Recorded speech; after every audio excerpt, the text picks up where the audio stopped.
Microsoft's next console to come in local hardware and cloud variations in 2020. Now, what does that mean, John?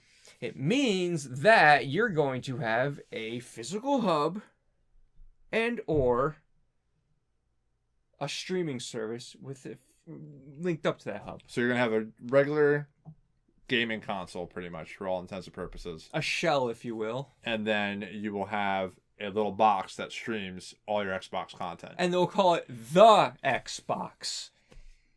Yeah, they might. Instead of Xbox, like they'll the call Batman. it the Xbox. You might do that.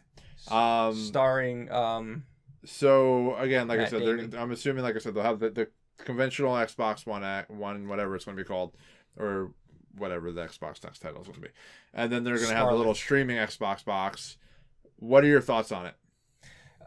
I mean, listen, I think that's okay. Well, first off the bat, if it doesn't have 60 frames a second native for everything, Which I don't know if they will if it has streaming. then it's not a next gen system. It's just another Xbox version of what they have. I agree. 60 frames or bust. Yeah, I mean that makes sense. I mean they could do that at 60 frames. I think. I mean, for what they're talking about, what Phil Spencer mentioned during E3 was the fact is they're working on their end to basically, like we were talking about off camera, where PCs, it'd be nice if they had all that hardware, all that power on their end, and they were able to stream it right to you. Yep. where it's just like you have the perfect version Yeah. on your CRT TV. I don't know if I would use that, but yeah, I understand where you're going with it. Yep, absolutely. I think it's going to be interesting. I think that if they do the cloud, it's going to be the cloud streaming one. I think it'll be cheaper. I think the article goes in a little bit more depth, or from the original source, talking about how they're thinking that the cloud-based one might be like somewhere around the line of like $120, which is an incredible price for the entry to get into the Xbox ecosystem, assuming that it works. Like, here's the big thing. It really comes down to whether or not the people that buy that box, obviously they need to have the proper internet infrastructure that allows them for high-speed internet. And we don't know what it's going to be like at launch. Assuming that they know what they're doing, then this box could change everything.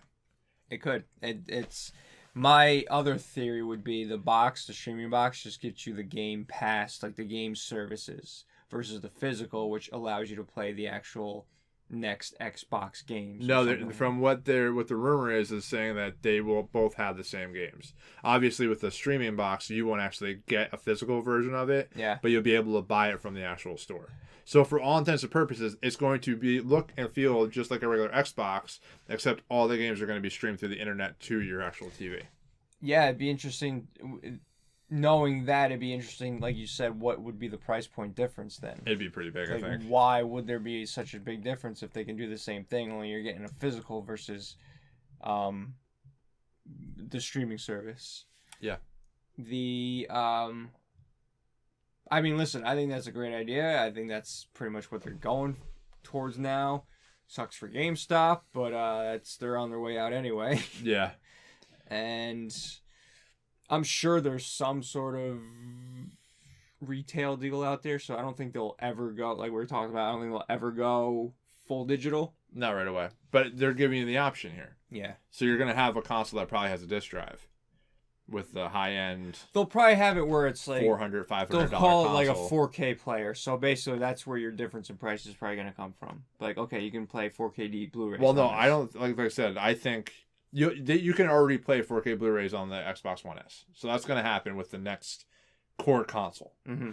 But the streaming box isn't going to have any kind of a disc drive. Well, that's what I'm saying. That's where the price difference between why you would pay only $100 for the streaming versus whatever that other. I think it's just going to be marketed like, hey, this is your gateway into entry with the streaming box. You'll be able to get everything digitally. And then this is for the core gamer that allows for you to be the high end. You know, maybe they add some controller features. Maybe they leave the controllers as is. But with a disc drive, you know, all the fantastic specs natively on your TV. And then they'll look at this other console and pretty much show you like, hey, this is the point of entry. Like, you can still play it just like you could be able to play with all your friends on the other Xboxes. but this console will be the one that is the first step into that ecosystem that allows for Game Pass, that allows for Xbox Live Gold to keep going and making them tons and tons of money. Yes. Assuming they get some quality games coming out with these new studios that they bought.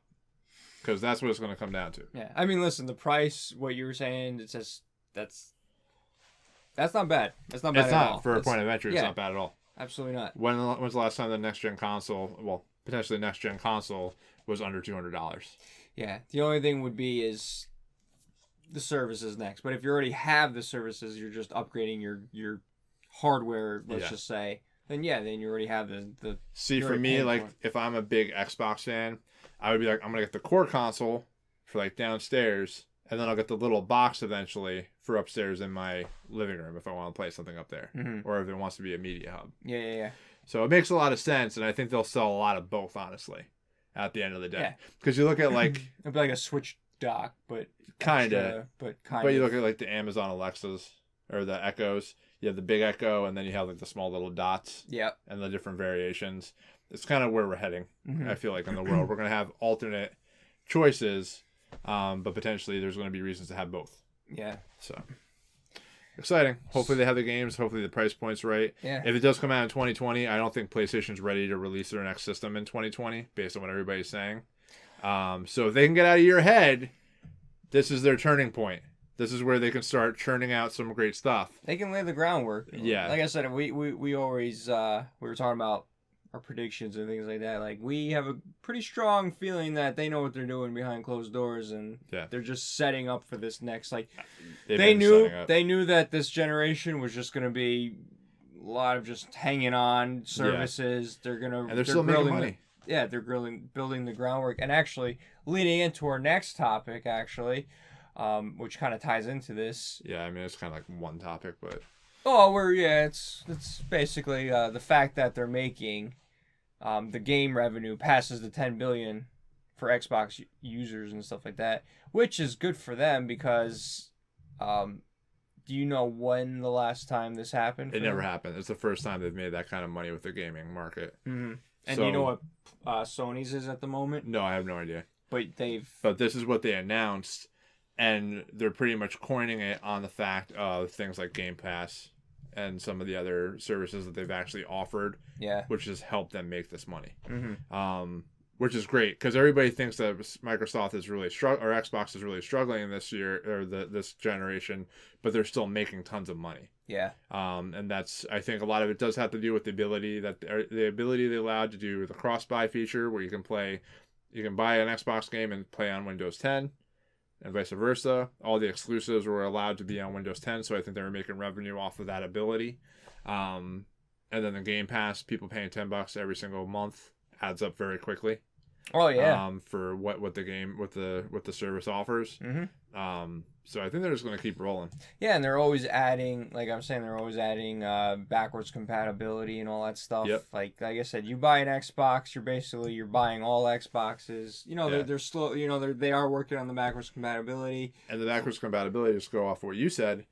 Every time they release a backwards compatibility game, it's not just like, oh well, if you have the hard copy, you can go and play it. No, it's if you have the hard copy, you can play it, but you can also go to the store and buy it digitally. Yeah. So you don't have to worry about tracking it down and worry about secondhand games. Yeah. And unlike Nintendo, once you buy it, you should, if these services carry over, which they're supposedly going to, you'll have them for ever. Yeah, I mean, Phil Spencer's already said he's looking at forward compatibility, meaning anything that we use now, the accessories, the games that you buy, everything will start going forward. Yeah.